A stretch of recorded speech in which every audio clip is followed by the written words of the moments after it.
ሰላም ጤና ይስጥልኝ የተከበራችሁ ተመልካችና አድማጮች፣ የጣቱ ሰበር መረጃ የኢራን የመሪ አያቶላ አሊ ህይወታቸው ማለፉ ተገልጿል። ይህም በልዩ ሁኔታ ምን ተነተነው መረጃችን ነው።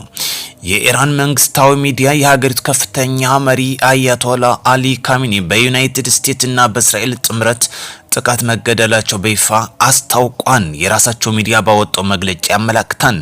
ዜናውን ያበሰረው ጋዜጠኛ ጥልቀት በሆነ ሀዘንና በእንባ ታጅቦ በፋሪስ ቋንቋ ያነበበው ይፋዊ መግለጫ እንደሚከተለውም አስደምጧል።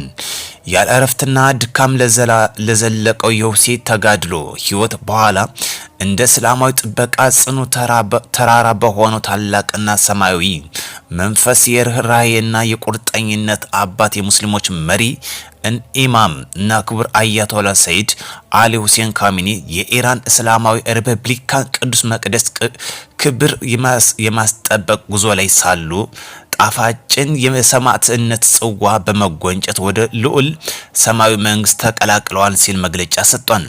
እንደ ዘገባው ከሆነ መሪው ለህልፈት የተዳረጉትም በዩናይትድ ስቴትስ እና በእስራኤል የተሰነዘሩ ጥቃቶችን ተከትሎ መሆኑ እየወጣ ያለው መረጃ ያመላክታል።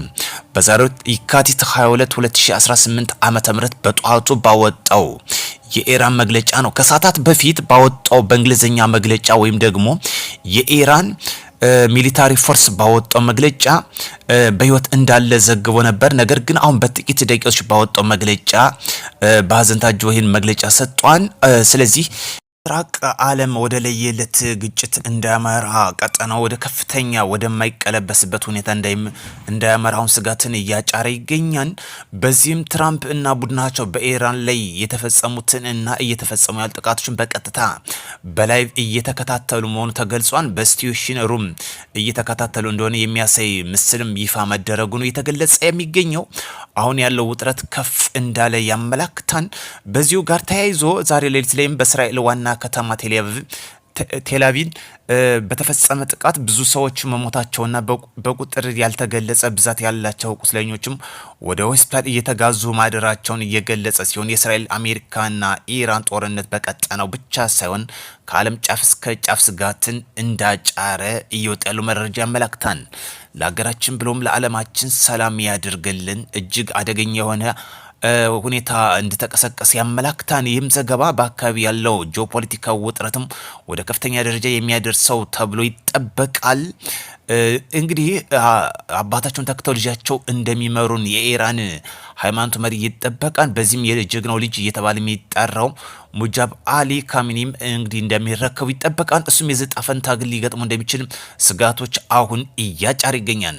በእስራኤል መከላከያ ኃይል መግለጫ መሰረት ከ200 በላይ የእስራኤል አየር ኃይል አውሮፕላኖች በመጠቀም በእስራኤል ታሪክ ውስጥ ትልቁ የአየር ጥቃት መፈጸሟንም ከ500 በላይ የኢራን ወታደራዊ ኢላማዎች መምታታቸውን አስታውቋል። ከነዚህም ውስጥ በደርዘኖች የሚቆጠሩ የኢራን ራዳሮችና የአየር መከላከያ ስርዓቶችን ማውደሟና ጥቅም ውጭ ማድረጓን ገልጻለች። በዚህም እስራኤል 200 በላይ እንግዲህ አውሮፕላኖችን በኢራን አየር ላይ ማሰማራቷና ከ500 በላይ ኢላማዎችን እንዳወደመች ገልጻለች። እጅግ የተወሳሰበ አካሄድ እየሄዱ መሆኑ ያመላክታል። እዚህ ጋር ተያይዞ አሜሪካም ሌላ ጉዳይ እያነሳች ትገኛለች። አሜሪካ ለተጨማሪ ለኢራን ጥቃት ተጨማሪ F-35 ጀቶችን ወደ እስራኤል እንደላከችም ተገልጿል። በርካታ የኢራን ወታደር አዛዦች፣ የቴህራን የኒኩሌር ባለሙያዎች፣ የመከላከያ አመራሮች፣ የኢንቴል እና የሱፐር መሪ ከሰዓታት በፊት ከአሜሪካና እስራኤል ዋና መስሪያ ቤቱ ላይ በተደረጉ ጥቃቶች መገደላቸውም ሪፖርቱ እያመላክታል። እስራኤል ሁለተኛ ዙር የአየር ጥቃት እየፈጸመች መሆኑም ተገልጿል። እጅግ ውስብስብ እየሆነ የመጣው የኢራንና የእስራኤል እና የአሜሪካ ጥቃትም እንደቀጠለ ይገኛል። የኢራን መጠነ ሰፊ የድሮን ጥቃትም በእስራኤል ላይ መጀመሪያም ተሰምቷል። ኢራን በእስራኤል ላይ የመጀመሪያውን መጠነ ሰፊ የድሮን ጥቃት አሁን መጀመሪያው ታውቋል። በደርዘን የሚቆጠር ሰው አልባ አውሮፕላኖች በአየር ላይ መሆናቸውም ታውቋል። የተረጋገጠ ሲሆን የእስራኤል የአየር ክልል ለመድረስ ጥቂት ሰዓታት ይፈጅባቸዋል ተብሏል። በአሁኑ ሰዓት በኢራንና በእስራኤል መካከል በሚገኘው ቀጠና ያሉ ሁሉም የጦር አውሮፕላኖች ጥቃቱን ለመከላከልና ድሮኖችን በአየር ላይም ለማክሸፍ ወደ ሰማይ እየተመሙ ይገኛሉ። መላው ቀጠና ከፍተኛ ውጥረት ውስጥ እንደሚገኝም የአየር መከላከያ ስርዓቶችን በከፍተኛ ዝግጁነት ላይ መሆናቸውም ተገልጿል። ሌላኛው ጉዳያችንም እዚሁ ጋር ቀጣይ ይዘን በፕሬዝዳንት ትራምፕ ጥቂት ሰዓታት ቀደም ብሎ ለሴኔት ሲሰጡት የነበረው መግለጫም መሰረዙ ተሰምቷል። ፕሬዚደንቱ መግለጫውን የሰረዙበት ምክንያት በይፋ ባይገልጹም ወታደራዊና ፖለቲካዊ ተንታኞች ሁኔታውን ከታሰበው በፍጥነት እየተቀየረ መሆኑን ይጠቅሳሉ። የኢራን አጸፋ ምላሽ ስፋትና ጥልቀት በተለይም በአንድ ጊዜ በርካታ የባህር ሰላጤ የሀገራትም እና በእስራኤል ላይ የተሰነዘረው የሚሳኤልና የድሮን ናዳ ዋይት ሀውስ ከፍተኛ ድንጋጤ ውስጥ እንደሆነችና አሁን ላይ ሌላ አጣዳፊ ስራ መጠመዳቸውን እየገለጹ ይገኛሉ። በተጨማሪም በዱባይ ጀቤል አሊ ወደብ እና በሪያድ አቅራቢያ የሚሰሙት አዳዲስ ፍንዳታዎችም እንዳሉ ተገልጿል። እንዲሁም የኢራቅ ታጣቂዎች ወደ ግጭቱ መግባታቸው የአሜሪካ መግለጫ ይልቅ ያሁን ላለው አስቸኳይ ወታደራዊ ስጋት ምላሽ ለመስጠት ቅድሚያ እንድትሰጥ ሳያደርጋት አይቀርም ተብሏል። በአሁኑ ሰዓት ፕሬዚዳንቱ ከብሔራዊ ደህንነት ምክር ቤት ጋር በከፍተኛ ሁኔታ እየመከሩ መሆኑም ተሰምቷል። ጉዳዩ ወደ አሳሳቢ ደረጃ እየተገለጸ ይገኛል። ዓለም ብሔራዊ ጥቅማቸውን ለማስጠበቅ ስጋት የሚሏቸውን ለዚህ ደግሞ ጦርነት እንደከፈቱ ያመላክታል።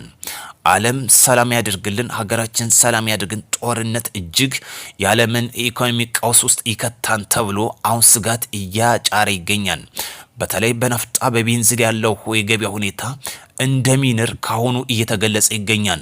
በተለይ የዓለም ጦርነት መቀስቀስ የዓለም ገበያና ኢኮኖሚ እንደሚያዛባ አንዱ የገበያን ስርዓትን አደጋ ውስጥ እንደሚጥልም እየተገለጸ የሚገኘው እጅግ አሳሳቢና ውስብስብ እየሆነ መጥቷል። በዛሬው ዕለት የካቲት 22 2018 ዓመተ ምህረት የኢራን የሃይማኖት መሪ መገደሉን ተከትሎ የከፋ ግጭት ውስጥ እንደሚገቡ የተገለጸ ነው። በዚህም ደግሞ የኢራቅ ወደዚህ ግጭት ውስጥ አብራ መቀላቀሏ አንዱ የከፋ ሊያደርገው እንደሚችል ተገልጿል። እዚህ ጋር የይዘው ወደ ሀገራችን ከምናነሳበት አንድ ጉዳይ አለ። በተለይ በዋነኛነት ከምናነሳው የትግራይ አክቲቪስት ሆኖ ነገር ግን የፋኖ ደጋፊ ነኝ ፋኖ ነኝ ያለበት መቀሌ ቁጭ ብሎ የመቀሌ ተወላጅ ሆነ ሰለሞን ወልደ ገሪማ ተብሎ የሚታወቀው በሰጡት ኢንተርቪው እኔ ፋኖ ነኝ ብሎ በግልጽ የተናገረበት ነው። ይህ ሰው በእውኑ የፋኖ ደጋፊ ነው ወይስ ፋኖ ነው? ትግራይ ነው፣ ተወላጅ ትግራይ ነው፣ ህዋት ዋና አክቲቪስት የነበረ ነው። አሁን የፋኖ ደጋፊ ነው ብሎ ብቅ ያለበት እባብና የእባብ አካሄድ እየሄዱ መሆኑን ያመላክታል። በስመ ፋኖ ደጋፊ ነኝ እያሉ ነገር ግን የህዋት ተላላኪ መሆናቸውን ያመላክታል። አሁን የአማራ ታጥቃችሁ ተንቀሳቀሱ ፋኖ ነው የምትሉ ንቁ። ሰላም ይቅደም። ለሰላም በድርድር በንግግር ጉዳዮቻችን እንፍታ፣ ሰላማችንን እናስጠብቅ፣ ልማታችን እናፋጥን። መልካም ቀን እንዲሆንላችሁ ተመኘው።